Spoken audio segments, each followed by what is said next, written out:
एक बहुत बड़ा प्रश्न पूछने जा रहा हूं। इस संसार में सबसे अधिक सुखी कौन है? अब कोई कहेगा वो व्यक्ति जो सबसे अधिक धनी है, जिसके पास सबसे अधिक धन है, आभूषण है, स्वर्ण है। कोई कहेगा किसी राज्य का राजा, क्योंकि वो शासन कर पाता है, उसके आदेश के बिना कुछ भी नहीं होता, आदि इत्यादि। इसका उत्तर यदि मैं दूं तो मैं इतना ही कहूंगा कि संसार का सबसे सुखी व्यक्ति वो है जो संतुष्ट है। उसके पास संतुष्टि रूपी धन है जो उसको सुखी रखता है। अब ये संतुष्टि ये कैसे आती है जीवन में? ये आती है धैर्य के कारण। धैर्य ये भाव अत्यंत शक्तिशाली है। ये धैर्य ही है जो हमारी धरती को धरती माता बनाता है, क्योंकि ये धरती माता धारण करती, सहती, धैर्य रखती है और अपना कर्म करती जाती है। ये धैर्य ही था माता सीता में जो रावण का अंत हुआ। ये धैर्य ही था जो नारायण ने कच्छप अवतार धारण किया, एक बड़े से पर्वत को अपने ऊपर धारण किया और समुद्र मंथन संभव करवाया। इसलिए सर्वप्रथम धैर्य को अपने मन में लाए। यही धैर्य आपको संतुष्टि की ओर ले जाएगा और यही संतुष्टि आपको लोभ, मोह, लालच से दूर ले जाएगी सुख की ओर।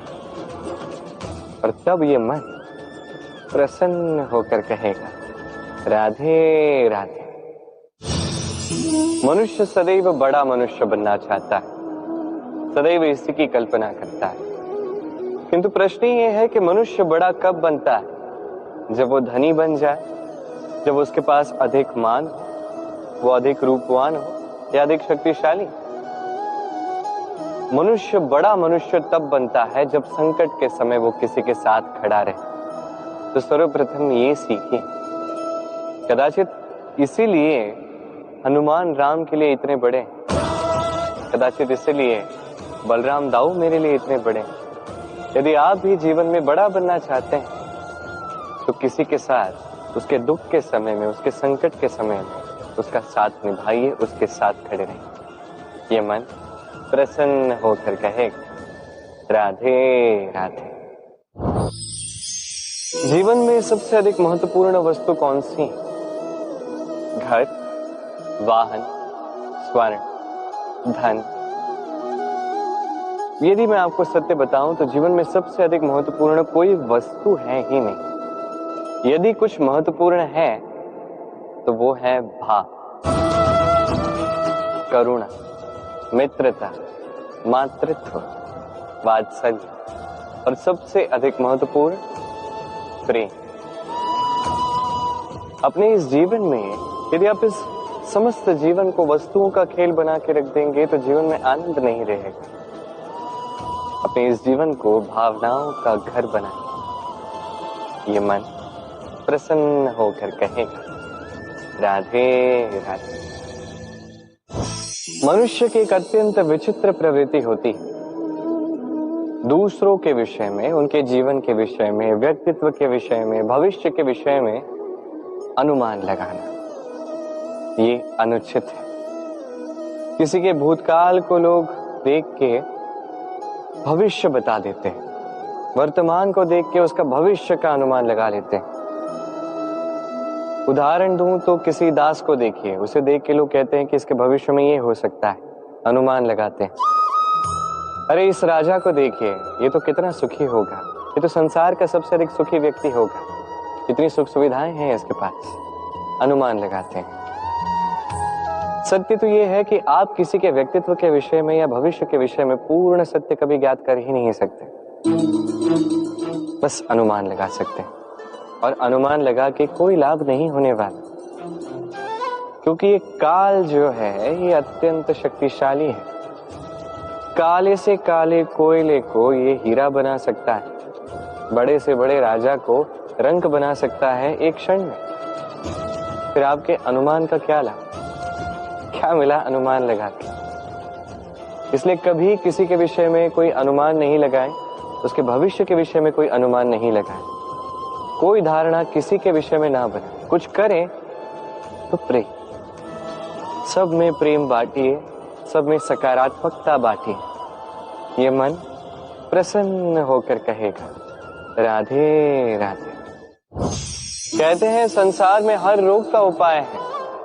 यदि आप अपने शरीर से प्रेम करते हैं तो व्यायाम कीजिए, यदि आप श्वास से प्रेम करते हैं तो प्राणायाम कीजिए, यदि आप अपनी आत्मा से प्रेम करते हैं तो ध्यान कीजिए, किंतु यदि आप अपने जीवन से, परमात्मा से प्रेम करते हैं तो सबसे प्रेम करते रहिए।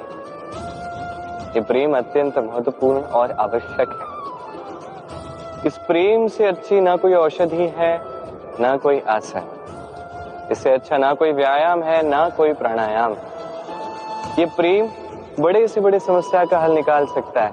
प्रेम बड़े से बड़े संकट को आपसे दूर कर सकता है।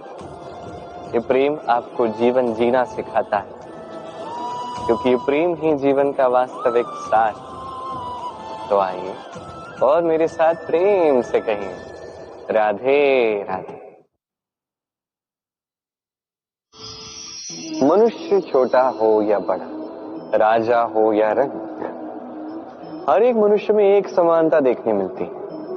हर एक मनुष्य को अपनी प्रशंसा अत्यंत भाती।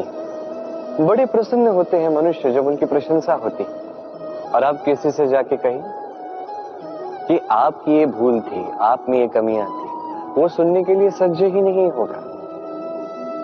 हर एक मनुष्य सुनना चाहता है कि आपने जो भी किया सर्वोत्तम था। अब आपको एक बात बताता हूं, ये है निंदा, ये है प्रशंसा और ये है सत्य। इन सब से ऊपर तभी मनुष्य दर्पण देखता है। दर्पण मनुष्य को सुंदर नहीं दिखाता, उसे सत्य दिखाता है, जिससे मनुष्य और सुंदर बनने के लिए प्रेरित होता है। इसलिए दर्पण की आवश्यकता होती है सत्य जानने के लिए। जीवन में निंदक प्रशंसक से कहीं अधिक महत्वपूर्ण होता है। क्यों? क्योंकि वो आपको आपकी कमियां दिखाता है, आपकी भूल दिखाता है, एक अवसर देता है आपको स्वयं को सुधारने के लिए और श्रेष्ठ बनाने के लिए, कि प्रशंसक नहीं कर पाता। तो जीवन में जब भी निंदा होती तो उसका आकलन कीजिए, सकारात्मक रूप से उसे देखिए। यदि स्वयं को कुछ शिक्षा दे सकते हैं तो निश्चित रूप से दीजिए। मन प्रसन्न होकर कहेगा राधे राधे।